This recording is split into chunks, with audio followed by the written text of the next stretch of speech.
จากคลังสำรองเชิงยุทธศาสตร์รวม400ล้านบาร์เรลหลังจากที่ก่อนหน้านี้ราคาน้ำมันโลกแต่ระดับสูงสุดเป็นประวัติการณ์น้ำมันทุกหยดมีค่ารู้ใช้รู้รักษาวันข้างหน้าไม่ขาดแคลนจบข่าวยุทธพรบานเย็นอ่านรับฟังข่าวครั้งต่อไปเวลา 15 นาฬิกาครับติดตามข่าวที่นำเสนอไปแล้วได้ที่ www.thainews.prd.go.th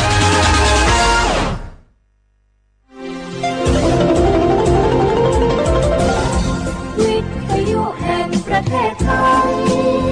ให้ความรู้คู่ความสุข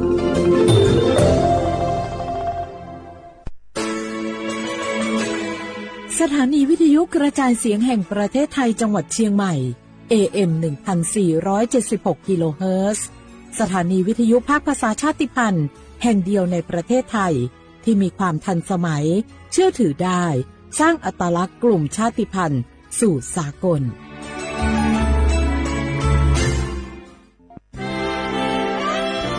ตลอดประวัติศาสตร์ของชาติไทยพระมหากษัตริย์ไทยทรงเป็นพลังศรัทธา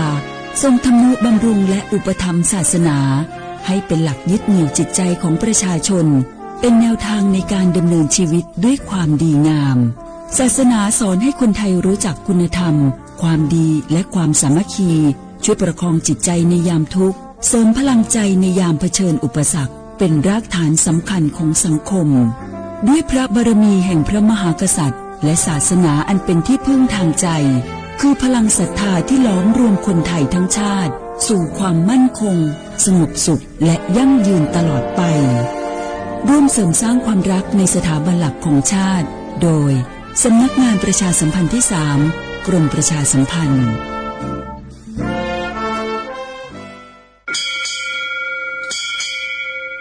โอโบดะจ้าโอมิโชเปอร์เหมือนสุนคาบอกว่าย้อซองตัวดูธรรมาสถานีวิทยุภาษาชาติพันธุ์แห่งเดียวในประเทศไทยทันสมัยเชื่อถือได้แล้วพบกันที่สวทเชียงใหม่ AM 1476 กิโลเฮิรตซ์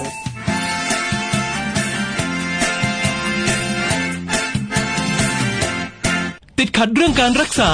ไม่รู้จะใช้สิทธิบัตรทองยังไงไปที่ไหนได้บ้างต้องการร้องเรียนร้องทุกข์มีคำถามมากมายเกี่ยวกับการใช้สิทธิบัตรทองสอบถามได้ที่สายด่วนสปสช1330โทรฟรี24ชั่วโมงตอบทุกคำถามให้คุณรู้ทุกเรื่องเพื่อไม่พลาดทุกสิทธิการรักษา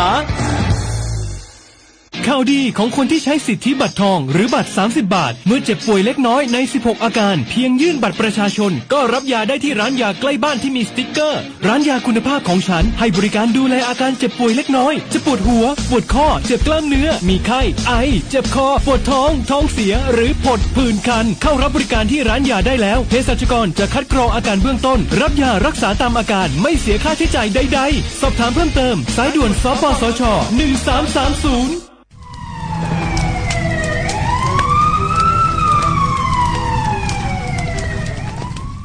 下话我们啥子怕娘我们家多去出边面嘛我们家吃懒来是别人啊กู吃不生我们家我老做饭家都错嘛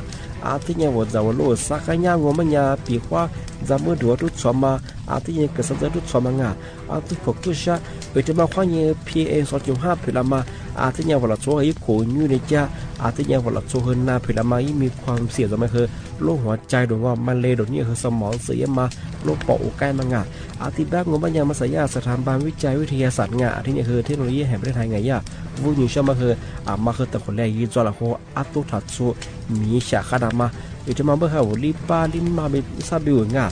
มันยี่จอสูงงเนี่ยคือวชสำนักงานวิจัยแห่งชาติ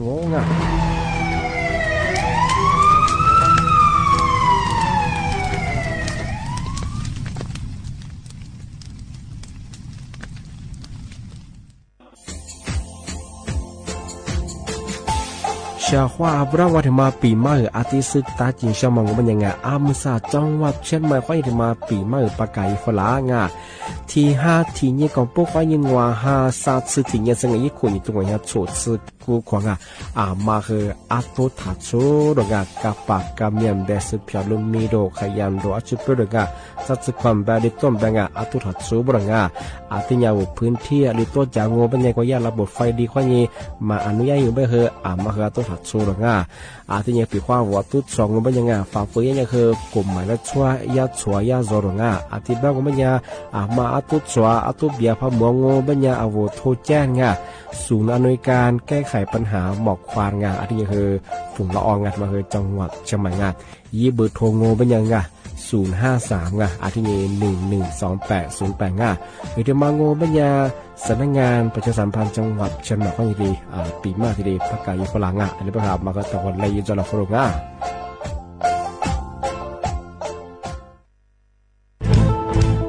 เชียร์ว่าบุกมาสนใจลงโฆษณาทาสถานีวิทยุกระจายเสียงแห่งประเทศไทยจังหวัดเชียงใหม่อาวสถานีวิทยุของบัญญัติยี่เสียคือเสือที่นี่ยี่สัญญาว่าคือหูยาคือยิบเป้งเที่ยวพื้นที่จังหวัดเชียงใหม่ยังที่ปัญญามาสนใจลงโฆษณาช่องของบัญญัติติดต่อที่สวทเชียงใหม่ยี่เบอร์โทรบัญญัติคือ053-276-0685ที่นี่0922468579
小花不来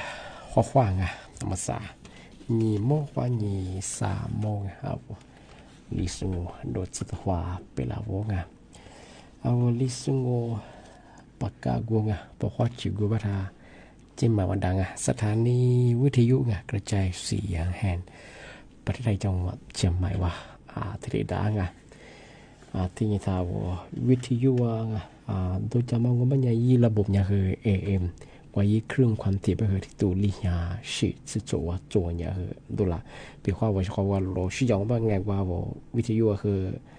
เดี๋ยวนี้คือที่นั่นอ่ะยี่ระบบก็คือ AM อ่ะว่ายี่เครื่องความถี่ไปอย่างเงี้ยโทมัสเนี่ยคือที่ตัวลิยาสิจะโจว่าโจเนี่ยคือดูละไงทำไมเนี่ยคือเมียเนี่ยคือวิทยุเนี่ยตลอดตัวไงที่ทำไลฟ์ส่วนใหญ่คือที่กระติตัวเลยที่กระติตัวคือวันไลฟ์ที่กระติตัวคือวันไลฟ์ในช่วงงานรายการนี้ซึ่ง我们也挺嘛คือหนีขวาตัวไงแน่ๆก็คือโฉมโมหะจีโมไงที่มุลก็คือหนีโมขวาหนีสามโมนาทีเนี่ยขวาหนีนาเนี่ยสิที่นี่เลยตัวจ้างอ่ะนี่ไม่ที่นี่我们เนี่ยลิสูบางมันเนี่ยคือที่ห้านี่ที่สาม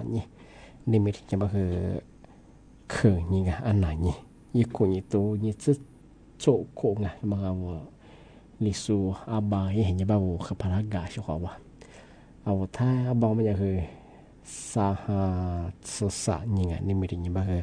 难玩你话啊？现在把个拿错你，วันนี้把个拿你啊？拿错你呢？你把个วันหยุดราชการ啊？ที่ว่าสภาสมัยมีก็把个สุดที่หนาวอ่ะ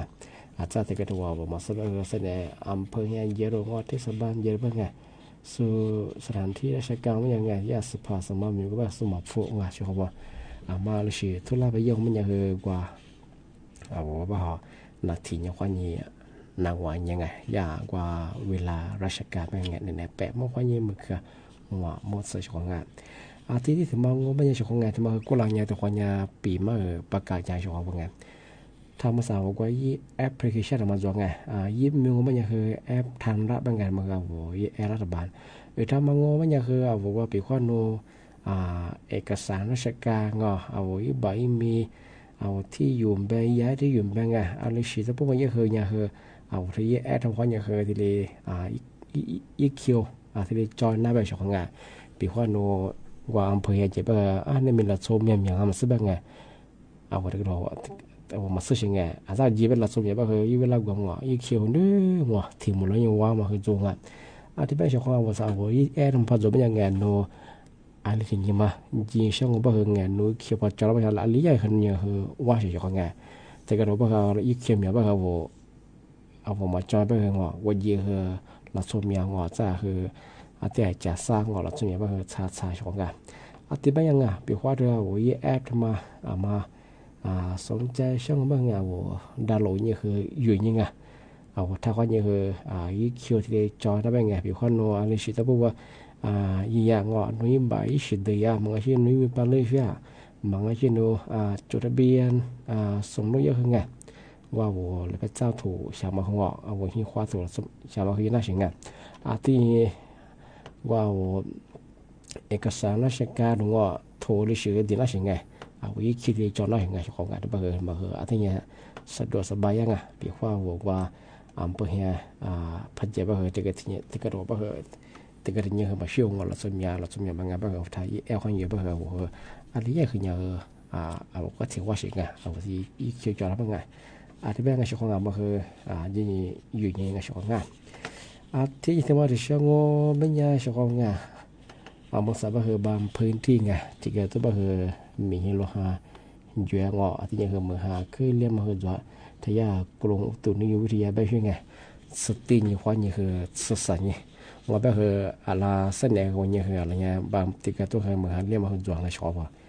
ที่เป็นยังไงมาคือที่เนี่ยละมาละวยังไงว่าคือโดโซโลชิโซมันยังไงมือหาคือเรียกว่าคือมหาตถะมหาตุสัยปัจจัยบุคคลเดียวกันมีแหละก็คือนานาแบบมาเปียวชี้เจ้าชอบว่าที่เนี่ยว่าคือโดสโลชิสงอเป็นยังไงมาหาเรียนยังคือจังหวัดที่ก็ตัวจังหวัดมาข้างจังหวัดเนี่ยเจ้าจังหวัดจุฬาก็คือโลชิเหตุตัดเนี่ยชิชของง่า ที่ยังไงจะมาแต่เชื่องานนั่นหรือมาปีมากที่สตาร์จิช่างมาสัตยากรมควบคุมโรคไงที่ยังกระทรวงสาธารณสุขไงหรือนักบุกกว่าชิสุกาสุจิสุบ้านไงอยากจะมาปัจจุบันมาเจนเตอร์ลางานมาสั่งงอไม่ยังคือไข้หวัดใหญ่ไงสิ่งที่ติดก็คือทำไมจะเชื่อเนี่ยขึ้นเนี่ยมีหลายประเด็นที่สิ่งที่ติดก็มังอันเนี้ยก็คือมีอย่างแบบคือสิ่งที่ติดก็แบบคือขึ้นเนี่ยมีอะไรใช่ไงที่ทำไมจะเชื่อที่มีหลายประเด็นที่มันสิ่งที่ติดก็แบบคือที่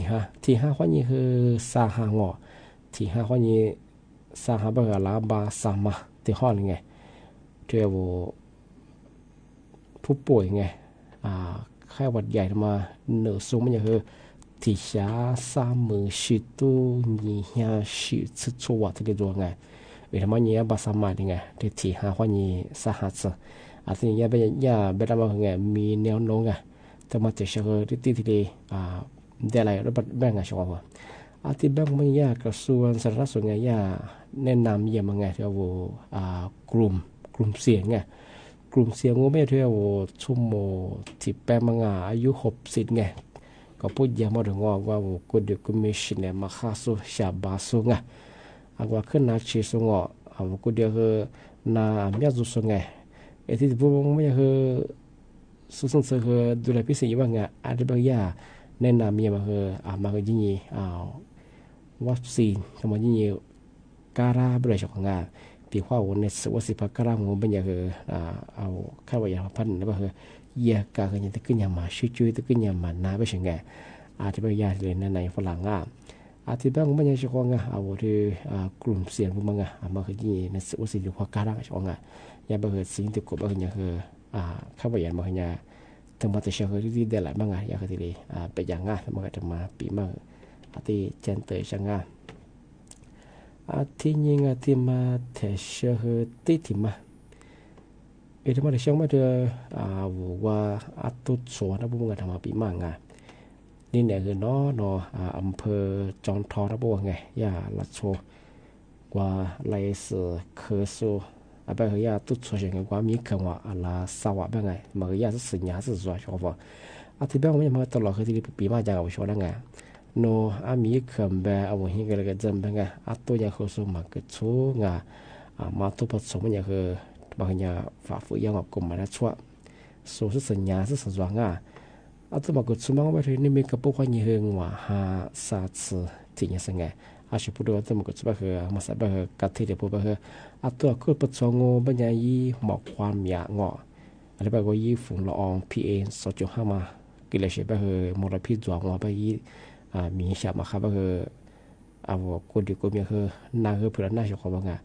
ที่บ้านไม่คือมาสาบานพื้นที่ไม่คือที่มหาลีก็ยังมหาลีก็ยังมีอยู่แบบคือยี่หมกความหาที่ยังที่เลยบายชงอาจจะมหาลีน้อยแบบตัวความหมดสัดแบบมุกที่แบบว่าตัวกุศลแบบยี่หมกความของเราที่บ้านยังชงมาคือยังตัวตัดสู้ไปทีเดียวคือยังประกาศจังปีว่ามาตัวผสมไม่ยังโซบัญญัติมันคือนี่นะคือดำเนินคดีตามกฎหมายที่ได้ยากลงทำไมปีมาเจนเตยช่างงานทำไมกูเราคือที่ปีมาจะเอาช่างงานที่บ้านยังช่างงานมาสาในร่างมาบุกว่าที่ว่ากันนั่งบุกว่าที่ว่าฟ้าช่วยเรานี่จะนอนบ้านเมจ่าใต้จะส่งไงย่าบุกว่าเด็กฝรั่งแต่คนนั้นยังช่างงาน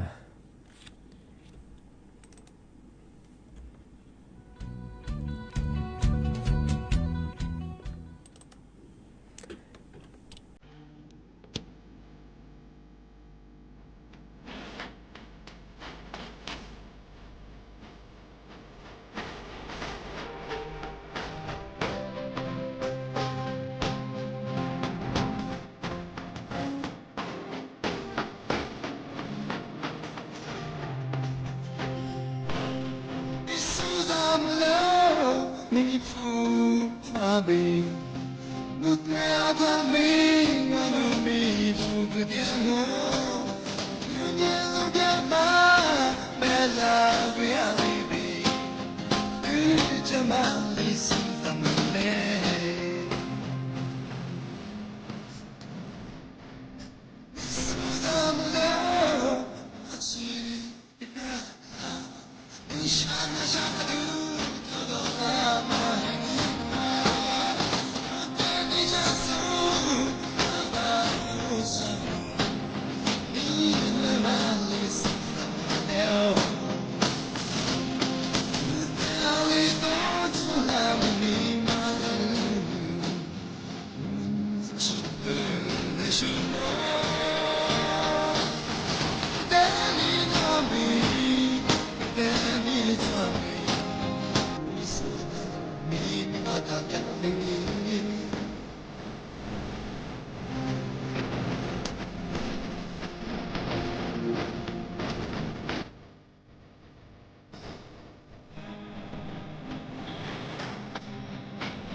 Dame ni mata viali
是的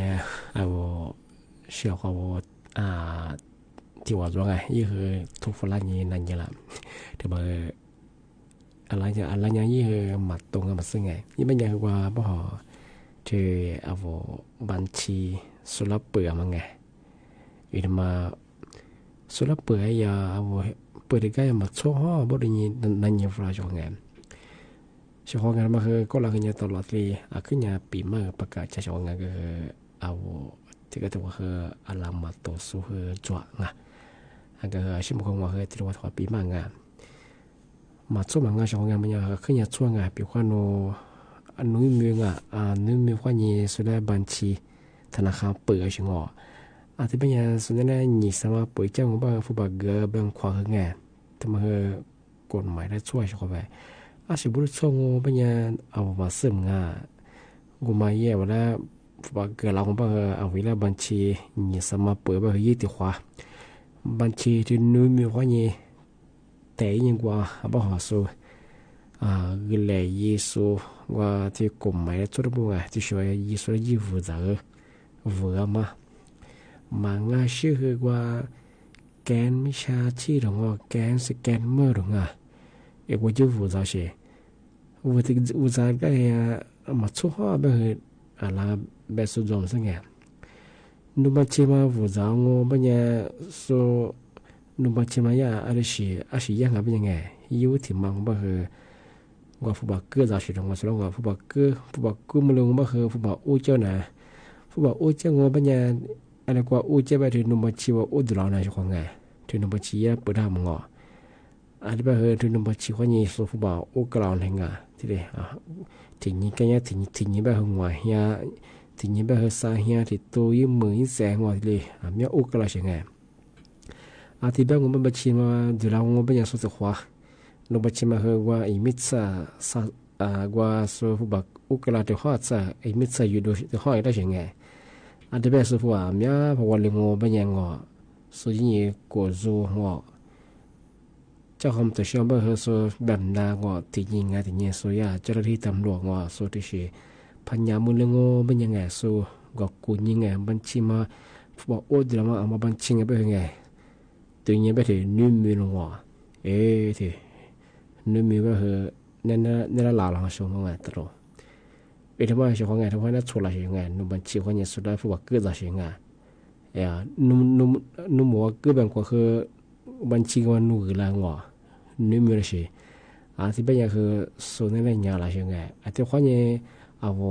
ยิ่งมีข้อนี้บัญชีสุดแล้วเปิดมาบัญชีเลยมันง่าย24 งานที่มาสุกว่าบัญชีมาเบสิงบัญชี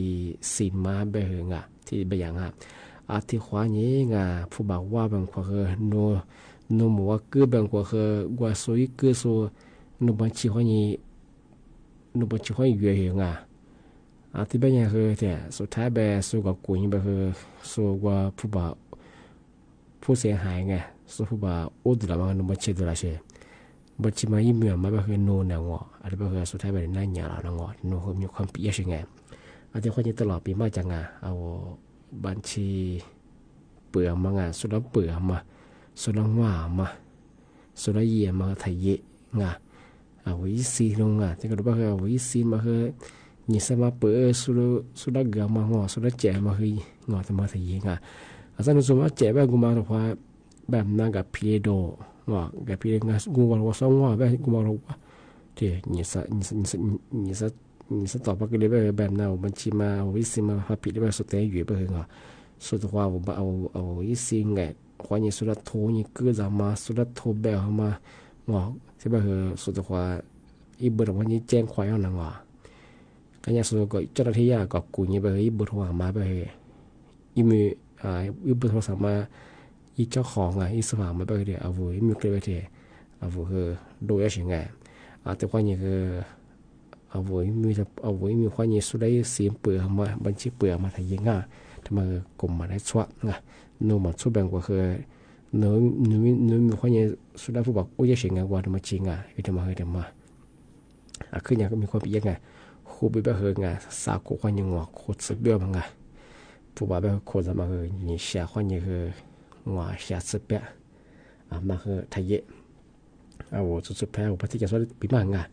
มาช่วยราชการมาคืออันนี้เลยประกาศจังงานก็คือที่กระโดดบ้ามาซึ่งก็คือยีสาเป็นยังไงผู้บอกว่าสาเป็นคือที่เลยยีสุขมยางาอาจจะความยังคือที่กระโดดบ้าคือมาโตสุดจังงาที่ยิงงานที่นี้พันยังมันบ้าคือนจอนยิงแก้ไขยังมันยังน่าจะว่าไงพันยังไม่ได้บ้าคือยิ่งโขสมุงงานผู้บอกว่ามาคือยังคืออามีว่านุ่มบอกว่ามาคือยังเลี้ยคือยังคือว่ายิ่งตัวสมุยิ่งมือสมุว่าที่ยิงกันที่นี้สัพยามเลยบ้าคือยิ่งชาสมุโคจางอ่ะคูเบยุโคสมุเบงอ่ะมาคือที่เย่งานมาคือก็มาสร้างงานทำมาแต่ปีมาที่เลย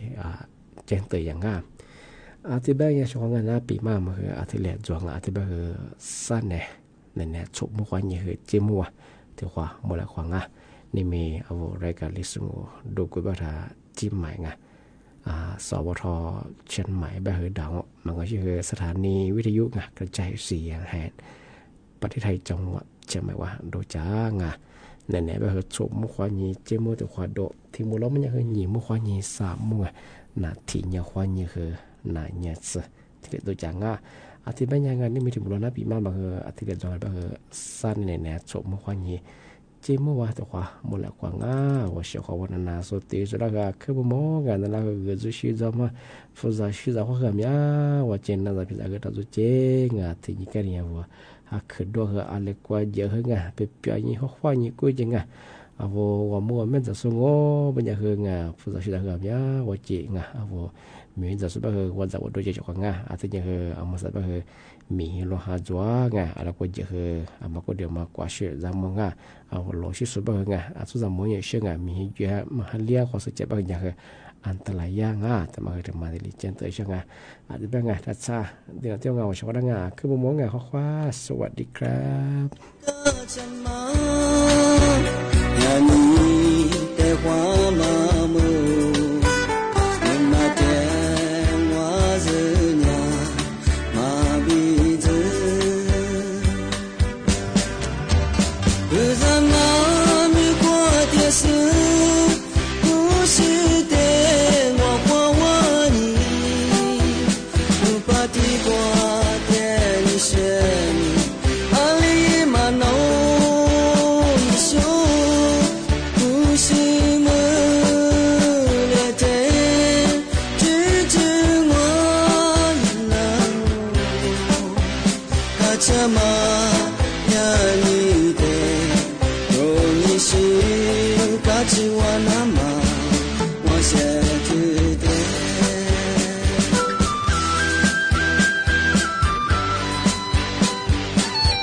จากเรือมยุรีนารีโดยหวังว่าจะยังคงมีชีวิตอยู่อีกสักครู่กลับมาติดตามรายละเอียดครับ